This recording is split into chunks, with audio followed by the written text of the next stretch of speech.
كتير يعني مش في حاجه واحده. اولا بتاخد كميه زيت قليله جدا، حاجات بسيطه. تاني حاجه ما بتحرقش الطاسه اللي احنا بنشتغل فيها.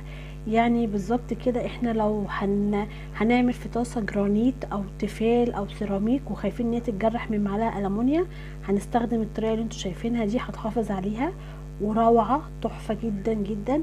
انا جربتها بصراحه، النتيجه كانت مذهله معايا بصراحه، ما صدقتش فحبيت ان انا اعملها معاكم. طبعا زي ما انتم شايفين كده بنجيب ورقه الزبده بنكرمشها عشان تبتدي تبقى واخده الشكل معانا كويس، وبنحطها وشويه زيت بسيطه جدا وبنحط الكفته فيها. انا جربتها طبعا بالكفته، انا شفتها على الانستجرام كانوا عاملينها مع البطاطس المحمره وعاملين سمك مقلي فيها. انا هجرب الحاجات دي برضو معاكم ان شاء الله، بس انا لما حبيت اجرب الكفته بجد طلعت تحفه. الطاسه كانت، انا جربتها في الاستانس لان انا ما كنتش عارفه نتيجتها، انا اول مره فكنت خايفه بصراحه.